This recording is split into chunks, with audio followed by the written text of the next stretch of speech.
Assalamualaikum warahmatullahi wabarakatuh. Halo semuanya, Shalom, Om Swastiastu, Namo Buddhaya, Salam Kebajikan. Yang terhormat Ibu Vita Fitisia SE SPD MM selaku dosen pengampu pada mata kuliah Bisnis Digital dan teman-teman yang saya banggakan. Perkenalkan, nama saya Zarifa Azahra dengan NIM 17076230072 dari Prodi S1 Pendidikan Bisnis Fakultas Ekonomi di Universitas Negeri Jakarta. Pada video kali ini, saya akan membahas tentang profil, laporan keuangan, serta analisis SWOT dari PT Bank Negara Indonesia atau BNI. Berdiri sejak 1946, BNI yang dahulu dikenal sebagai Bank Negara Indonesia merupakan bank pertama yang didirikan dan dimiliki oleh pemerintah Indonesia. Bank Negara Indonesia mulai mengedarkan alat pembayaran resmi pertama yang dikeluarkan pemerintah Indonesia, yakni ORI atau Oeyang Republik Indonesia. Pada malam menjelang tanggal 30 Oktober 1946, hanya beberapa bulan sejak pembentukannya. Hingga kini, tanggal tersebut diperingati sebagai Hari Keuangan Nasional. Sementara hari pendiriannya, yang jatuh pada tanggal 5 Juli, ditetapkan sebagai Hari Bank Nasional. Menyusul penunjukan De Jafke Bank yang merupakan warisan dari pemerintah Belanda sebagai bank sentral pada tahun 1949. Pemerintah membatasi peranan Bank Negara Indonesia sebagai bank sirkulasi atau bank sentral. Bank Negara Indonesia lalu ditetapkan sebagai bank pembangunan dan kemudian diberikan hak untuk bertindak sebagai bank devisa dengan akses langsung untuk transaksi luar negeri. Sehubungan dengan penambahan modal pada tahun 1955, status Bank Negara Indonesia diubah menjadi bank komersial milik pemerintah.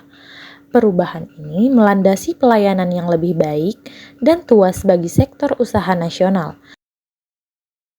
Setelah membahas sejarah tentang PT Bank Negara Indonesia, selanjutnya kita akan membahas tentang profil Bank BNI. PT Bank Negara Indonesia atau Persero merupakan bank BUMN pertama yang menjadi perusahaan publik setelah mencatatkan sahamnya di Bursa Efek Jakarta dan Bursa Efek Surabaya pada tahun 1996. BNI kini tercatat sebagai bank nasional terbesar keempat di Indonesia, dilihat dari total aset, total kredit, maupun total dana pihak ketiga. Dalam memberikan layanan finansial secara terpadu, BNI didukung oleh sejumlah perusahaan anak, yakni BNI Multifinance, BNI Sekuritas, BNI Life Insurance, BNI Ventures, BNI Remittance, dan HIBank. BNI menawarkan layanan penyimpanan dana maupun fasilitas pinjaman baik pada segmen korporasi, menengah, maupun kecil. Beberapa produk dan layanan terbaik telah disesuaikan dengan kebutuhan nasabah sejak kecil, remaja, dewasa, hingga pensiun. Setelah kita membahas tentang profil PT BNI, selanjutnya kita akan membahas tentang laporan keuangan dari PT BNI. Nah, di sini terdapat laporan posisi keuangan per 30 September 2023 dan 31 Desember 2022. Di sini terdapat aset, di individual 30 September 2023, total asetnya yakni 971.704.189, sedangkan di 31 Desember 2022 itu total asetnya ada 997.556.847. Lalu ada konsolidasian di 30 September 2023, total aset mencapai 1.009.308.655 dan di 31 Desember 2022, total aset mencapai 1.029.836.868. Selanjutnya ada liabilitas.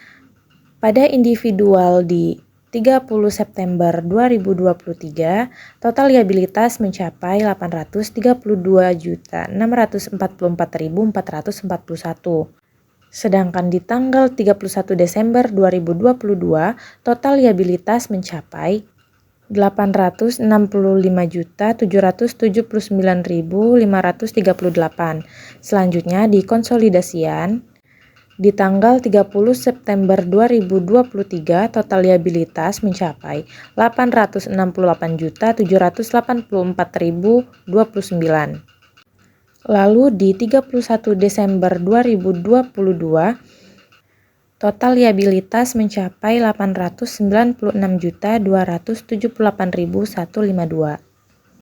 Berikutnya ada ekuitas. Di individual 30 September 2023, total liabilitas dan ekuitas mencapai 971.704.189. Lalu di 31 Desember 2022, total liabilitas dan ekuitas mencapai 997.556.847.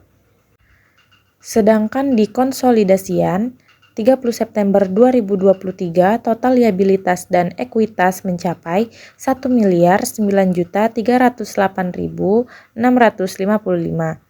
Dan di 31 Desember 2022, total liabilitas dan ekuitas mencapai 1.029.836.868. Berikutnya ada laporan laba rugi dan penghasilan kompresif lain. Di sini terdapat pendapatan dan beban operasional. Di individual, terdapat pendapatan bunga dan pendapatan premi bersih yakni 30.727.873. Sedangkan di konsolidasian, hasil dari pendapatan bunga dan pendapatan premi bersih yakni 32.335.878. Lalu terdapat laba rugi operasional di individual yaitu senilai 19.181.210, sedangkan di konsolidasian senilai 19.531.308. Lalu ada pendapatan dan beban non operasional. Di sini ada laba rugi bersih tahun berjalan yakni senilai 15.676.283 dan laba rugi kepentingan minoritas senilai 135.635. Di sini ada penghasilan kompresif lain, yaitu total laba rugi kompresif tahun berjalan senilai 14.613.353. Selanjutnya, pembahasan tentang analisis SWOT dari PT Bank BNI. Di sini ada strength. Yang pertama, BNI memandang pegawai sebagai aset perusahaan dan senantiasa berupaya menciptakan lingkungan kerja yang menarik dan kondusif. Yang kedua, Bank BNI 46 merupakan bank pertama yang didirikan dan dimiliki oleh pemerintah Indonesia. Ketiga, program e-learning BNI pada tahun 2007 mendapat penghargaan Best Online Learning peringkat ketiga kategori perusahaan pada ajang e-Learning Award 2007 yang diselenggarakan oleh Pustekom Depdiknas dan majalah SWA sampai akhir tahun 2007. Yang terakhir, BNI telah memiliki konten e-learning sebanyak 20 grup kursus.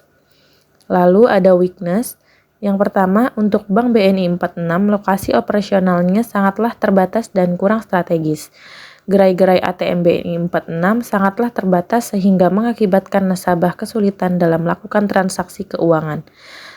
Yang ketiga, dari segi pemasaran dan promosi produk-produk baru, Bank BNI 46 sangatlah kurang, sehingga banyak nasabah yang kurang mengetahui. Yang terakhir, pimpinan cenderung lebih mementingkan pegawai yang berasal dari perekrutan Bank BNI 46. Berikutnya ada opportunity. BNI berupaya mempertajam layanan kepada nasabah dan menumbuhkan produktivitas dengan menciptakan tenaga kerja berkualitas, mengemban nilai-nilai perusahaan, bekerja dengan penuh keyakinan dan perbaikan kualitas servis. Optimalisasi kapasitas dan kapabilitas pelayanan akan selalu dijalankan untuk meningkatkan kualitas di BNI 46. Selalu melakukan kerjasama langsung maupun tidak langsung dengan mitra bisnis yang ada, memberikan dan menawarkan produk-produk inovatif dan bergengsi sesuai dengan kebutuhan nasabah.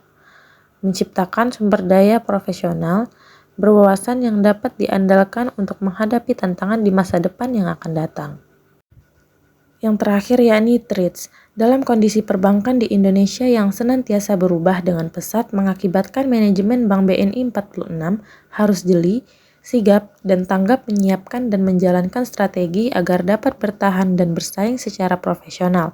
Setiap keluhan dari pelanggan, nasabah, maupun dari luar sangat penting untuk diberikan solusi yang terbaik, karena nasabah merupakan aset kedua terpenting sesudah SDM di Bank BNI 46. Nasabah akan mudah berpindah bank apabila layanan suatu bank dinilai tidak memuaskan. Hal ini merupakan alasan mengapa layanan nasabah menjadi faktor yang sangat penting bagi kinerja bank. Bank-bank kompetitor yang semakin gencar melakukan promosi dan inovasi pada produk-produknya menjadikan Bank BNI 46 juga harus lebih cerdas menyikapi tantangan daripada kompetitor tersebut. Sekian pembahasan tentang PT Bank BNI dari saya, kurang dan lebihnya saya mohon maaf. Jangan lupa like, comment, and subscribe. Bye-bye guys.